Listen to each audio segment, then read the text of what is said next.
child, you just mention prisoners. That's all it takes. You may say to yourself, I'm here because I want to find a position of court. You might have told your family, I'm just going to look at the animals, but I know why you're all really here. You want to gawk, slack-jawed with some drool coming out of your mouth. There's some poor unfortunates who've been locked up for a variety of reasons. I understand. It's only human nature, and luckily you've come A, to the right place, and B, to the right person. Because I, Sir Edmund Walsingham, I am the Lieutenant of the Tower, which basically means you're here because I say you can be, you're welcome.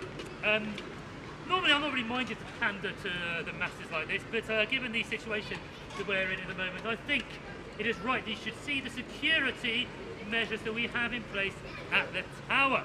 So it is the 25th year of our King Henry VIII's reign, which means it's 1534 if you're struggling with the mathematics. And of course we're all loyal to the King, which we will show by saying in a big loud voice, God save the King. God save the King. Well done, there'll be a bit more of that coming up, so pay attention. Of the Republic. But there have been some problems of late.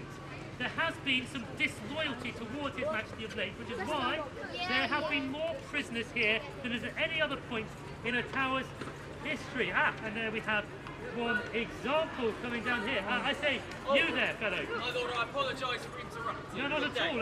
Now, let's see if I can remember your name. Ford, isn't it?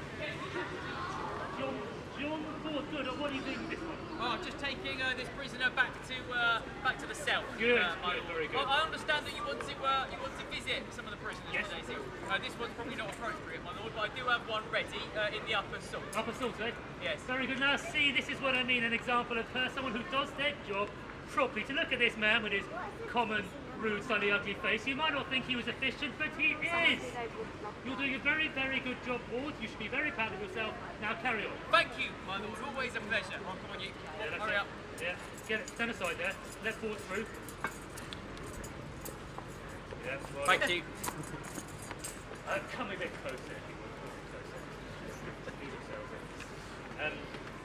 Even closer than that, because I don't want to shout too loud, because we're going to talk about the things that have happened this past year that means that there are people like that prisoner here.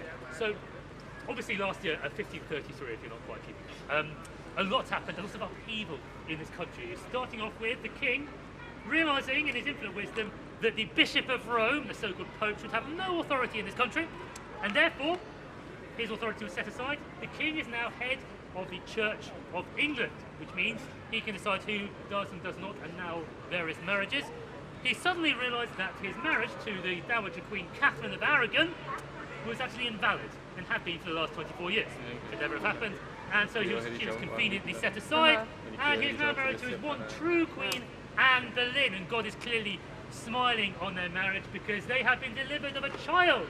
Admittedly, it's a girl, which is a bit disappointing, but if they've had a child this early in their marriage, no doubt there'll be other male children to come. And then, the Act of Succession, which means that Queen Katherine of Aragon's daughter, Mary, no longer the Princess Mary, I do not want to hear the P word past all lips, she's just the Lady Mary, she has been set to one side, she is no longer in the succession. The heir to the throne is Princess Elizabeth, the new baby from Anne Boleyn, and we're all very happy about what's happened, aren't we? Oh, yeah. Right. Some of you are a little slow on the update. I will remind you that Master Secretary Cromwell, the King's right-hand man, has his eyes and ears everywhere. The person standing next to you may well be a spy in Cromwell's employ. So I'll ask you that question again. We're all very happy about what has happened, aren't we? Yeah. Oh, good. That's better. That's the sort of loyalty that we want to hear. I think it's time to go and see the prisoner. The prisoner we're going to see is a woman by the name of Elizabeth Barton, the so-called Holy Maid of Kent, someone who says that she can speak through God. God speaks to her these visions she has. We can't have this sort of heresy. So we're going to go and see her in rather a small cell. There will be stairs up and there will be stairs down into very cramped conditions with a winding, sort of narrow staircase. We'll be in another 25 minutes. If any of this doesn't agree with you, then I understand. But if you would still like to come with me, then just wait there. I will descend to your level, as it were, and then we can go to the upper salt.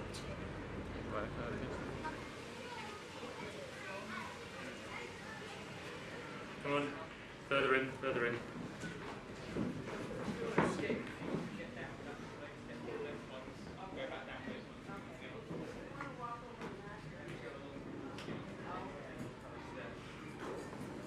you, Lord. Thank you very much, Board. I knew you would come. I had another vision. I knew you'd be here exactly this time. I saw exactly this. Oh, come off it, for goodness sake. Of course you knew we were going to visit. We visit you at the same time every single day. I'm your jailer. You're in jail. How can you speak to me like that? How can you speak to me in such a way when you know that God speaks through me, that I speak his words? And even more, how can you keep me locked up here? Are you not worried for your souls? No, we're just worried for the sake of this country. You keep yourself locked here by speaking such vile words against the King's grace. I simply say what I am shown. It just happens that God is not pleased with our sovereign lord at the moment. Yeah, but you've been speaking of the King's death. That is treason. I simply said, as I was told, that if the king continued with his divorce from Katherine of Aragon and married another, that he should no longer be king of this realm in a month's time. That is what I was shown. I was helping. She said much more than that. She said much more than that besides. She said that the king would no longer be king for a day or a week, and that he would die a villain. Die a villain. Treason. And then she also said some other things about a root with 3 branches, and how none of us could be happy until they were plucked or something. But she did talk about the king's death. Seems to me that you have been spending much too much time at the alehouse, gossiping, listening to gossip, and not enough time at your prayers. No, John. Remember, we don't do that anymore. This is one of my favourite jailers. His professionalism is unparalleled. I'm so sorry you had to hear that, John. But if you're confused about the vision, I think it means, and for those of you who are uneducated, I think it means that there is this root in these 3 branches that need to be plucked up. The root is the late Cardinal Thomas Wolsey, and the 3 branches, the King, the Duke of Norfolk, and the Duke of Suffolk. Exactly the 3 most important men in the country. So it is treason there. You are incorrect. I simply say what I am told. I think you are finding this hard. He is finding this difficult, is he not? You are. You're finding it difficult. You are finding it difficult that I have been chosen by God to speak his words. Someone such as me, who is of low birth, and not you. Maybe not you, who is of higher status, more educated. You are jealous. You are upset. Maybe that's true, Elizabeth. May I call you Elizabeth? Maybe I am jealous. Things are hard for you here, aren't they? You're not having a very easy time of it. You have a small cell, there is no bed, there's no warmth for you. Would you like a bed? My lord makes it bearable. Well, would you like those shackles maybe to take off your arms? They must be hurting. Let me remove these manacles from your wrists. We don't want them digging in to your delicate little wrists, do we? There, how does that feel? Feel better? See, this can be a permanent state of affairs, Elizabeth. I can arrange for a bed to be brought in. I can arrange for the fire to be lit. All you have to do is help. Help me. And then I can help you. All you have to do is go downstairs. There is another prisoner downstairs in a cell below, not like you. They are a vicious murderer. And I want you to go to see them. I want you to talk to them. They won't talk to us. I want you to find out about their accomplices. Who else was involved in their plot? So you wish for me to help you? Yes, I do. I am afraid that I have been sent no visions about helping you. For goodness sake, do you not understand? You have committed treason. You are to die. Whether it's by the noose or the flame, you are to die. It is up to me to decide how your last days are. And I want to be nice to you. I want to be kinder to you. I want to help you. And all you have to do is help me. And if you help me, then I will go to my bed tonight, safe in the knowledge that I am able to help you. What say you? Ask God once more. May I have a moment? You may have a moment. It seems I may help you after. Yeah, very good. Board. Take all of them down to see the prisoner in the cell below. All of them, Lord? All of them. Sorry. To see the wolf. To see the wolf. Very well. All right, now hear this. We are going to leave this cell and go down a cramped and dark staircase to get to an even more confined cell than this, where we will meet with the most vicious, merciless, murdering prisoner that I have in my charge here at the tower. So if the idea of descending down into the very depths of the earth to visit a murderer scares you, then stay up here. Stand aside, please. It's this way. The prisoner, don't get too close to the chain. The prisoner has been known to use that to lash out. Do not touch the prisoner. If the prisoner provokes you, do not react. The prisoner may spit. The prisoner may bite. I cannot express how vicious and hideous this prisoner is capable of being. Do fill all the space. Don't get too close to the prisoner. The prisoner may look pathetic now, but the prisoner has the ability to lash out at any moment. I don't block the exit, sir. If we lose control of the prisoner, we want to be able to get out quickly.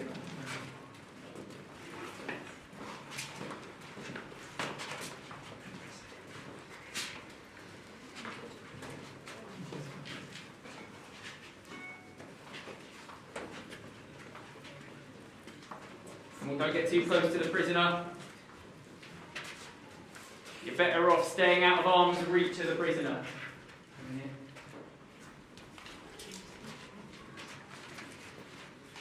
Only I will speak with the prisoner. You are just here to bear witness. Be careful, don't get too close to the prisoner. They could lash out at any moment. This prisoner is unpredictable. There is no way of telling what they will do next. Do not block the exit, sir. We want to be able to get out quickly if we lose control.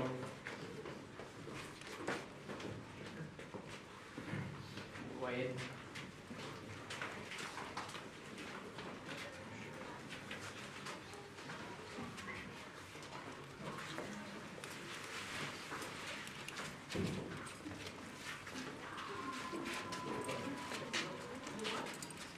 All the way in. Don't block our escape route. Things turn sour. All the way in. No sudden movements near the prisoner. Don't want to spook the prisoner. Come all the way in. Don't block our exit, or we won't be able to escape.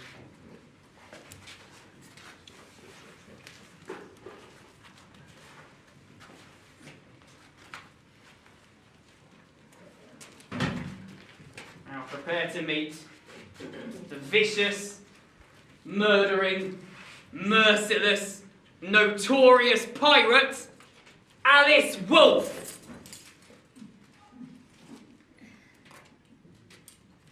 Alright, now don't move, Wolfe. I've got some questions for you. And for once in your life, you're going to answer Then straight. perhaps I may be allowed to speak with Alice instead. For a moment, What? alone. No, I have to guard you. That is my duty, and I will not neglect my duty for you. Maybe Now- we all have duties here, and to achieve this duty, we must listen to the plans of the Almighty. Oh, here we go again, talking about God over and over again. For once in your life, will you shut up about God? No, there is only one Almighty, as far as I'm concerned, here at the Tower of London, and that is the Lieutenant of the Tower, Sir Edmund Walsingham, and I will do what he says. Then why are you not listening to your Almighty or doing what he says?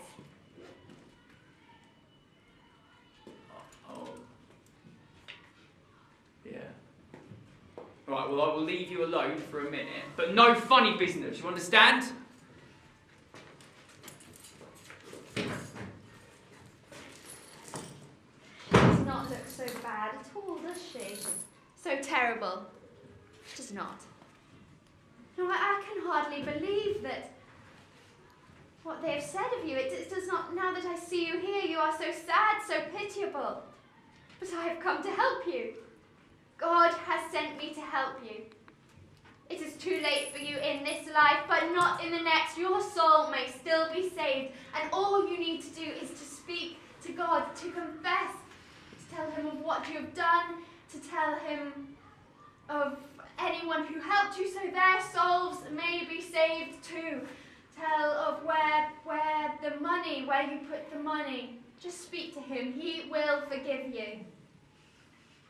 Who are you kidding? The Holy Maid, honestly. I know who you are. Elizabeth Barton, a lowly servant who one day said she could hear the voice of God speaking to her, impressed the commission from the Archbishop of Canterbury himself. I know who you are. And what, am I to believe that you and all these people, you've come down, you have heard the voice of God specifically saying you need to come and save my soul? He has wanted to save your soul. Oh, has he? He knows that there is more, that there is hope for you in the next life. And he's been speaking to you, He has. Almighty. Well, I've had a higher power speaking to me and all, and I think it's the same power. I've had Sir Edmund Walsingham talking to me, seeing if I can get any little tidbits out of you. They're playing us off each other. You get info out of me, you. Oh, it's the oldest trick in the book, honestly. Suppose you may be right. I was never very good at pretending. Oh, well, that's not what I heard. But no. We don't need to be enemies. We don't need to fall for this trick. No, we can be friends, can't we? What do you say? Yeah. Should I? Yeah, exactly. It's cleanish. Yeah. There we go. We have an accord. Anyway, I envy you. I really do. You envy me? Yeah, I am in exactly the same position as you are. There is nothing we can Not do. quite. I mean, you've come down here. Look at me. I'm still chained to the walls here. Only for they have allowed me to come down here. Oh, no. It goes beyond that. All you have to do is say you're sorry. You were wrong. Actually, you were wrong all along. No, for me, the stakes are a little bit different. I mean, you know who I am. Alice Wolfe. He said it when he came in. The notorious pirate, thief, murderess.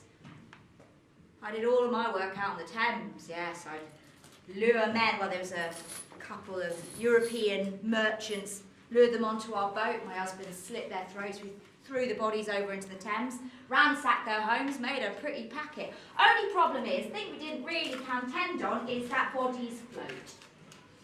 Yes. Oops. And here I am. Wow, yes, yes. Well, now my fate is sealed. I suppose after everything that you've... Did she just say unless? Unless what? She did, didn't she? Unless? Unless what? You've got that. Can I trust you? I am a nun. A nun who says she's sent by God, actually she's sent by him above. No, can I, woman to woman? We shook hands, did we not? And what about your friends? Can I trust you, love? Yeah? Well, between us and the four walls, I have a cunning plan. Oh yes, I am going to escape. I'm going to escape the Tower of London, yes, and all I need is a stick.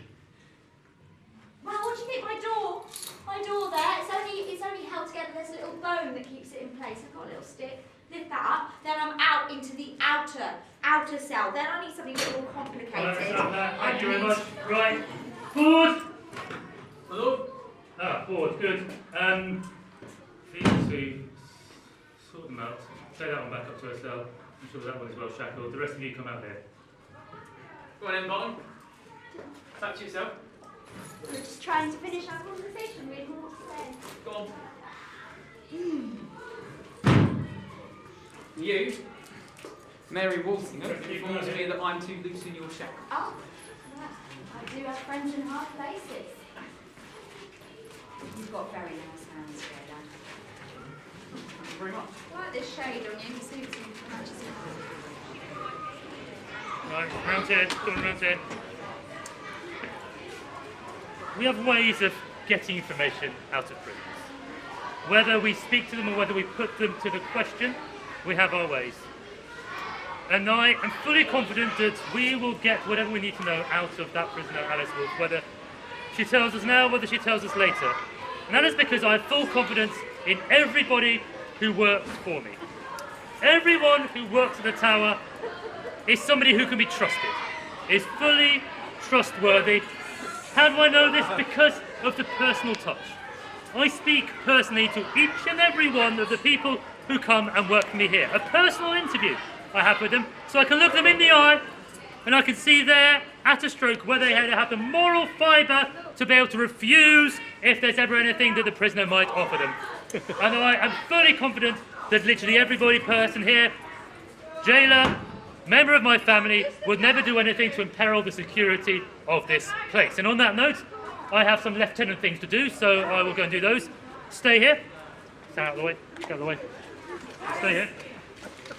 Alice! The rope! You forgot the rope! Oh, Justin! I'll see you up on the roof! All right, then.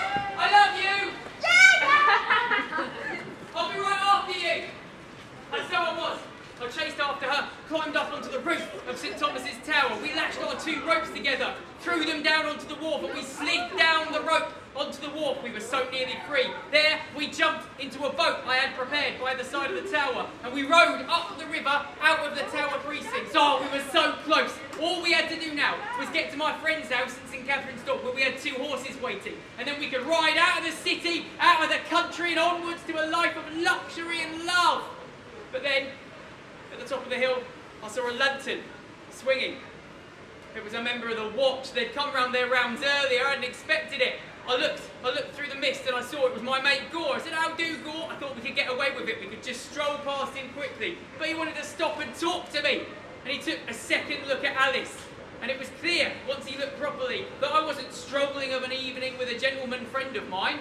Instead, I was strolling with a woman in men's clothing. So he grabbed her, and our only chance was to run for it. And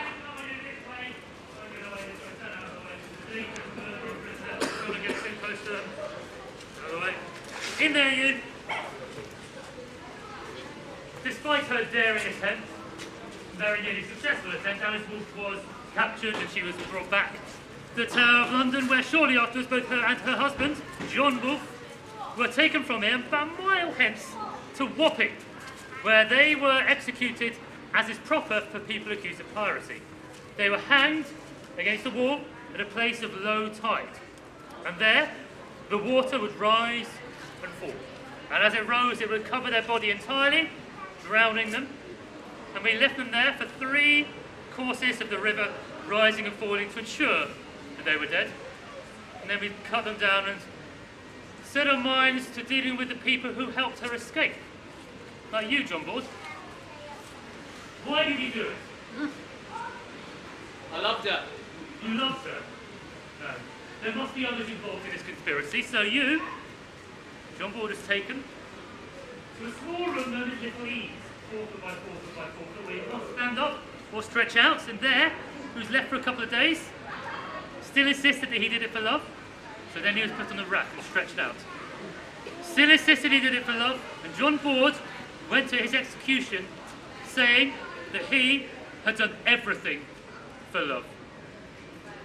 And as for that woman, Elizabeth Barton, the so-called Holy Maid of Kent.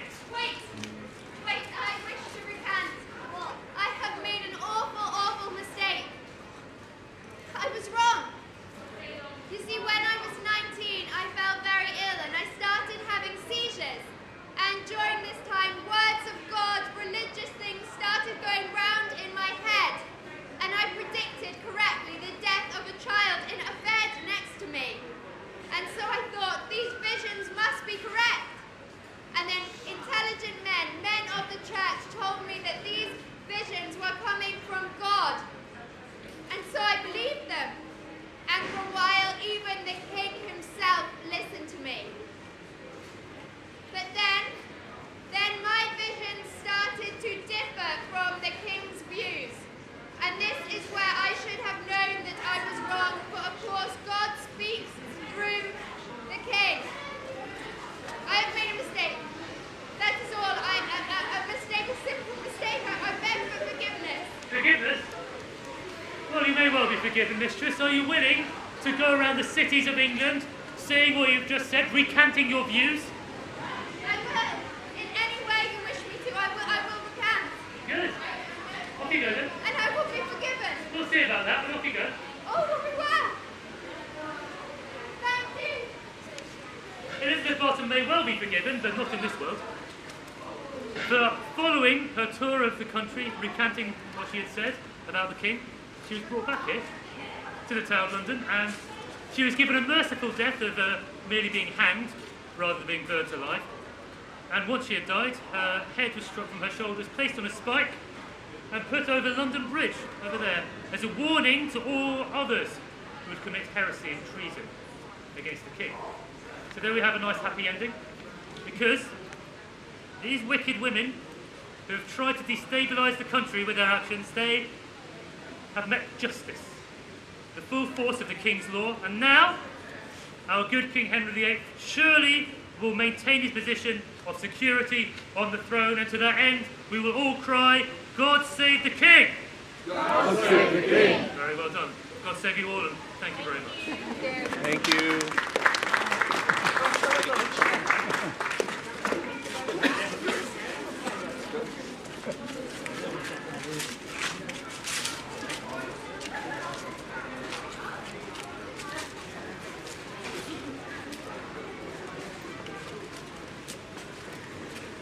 Very good. Oh, thank you very much. Thank you. Cheers. Thank you. Cheers.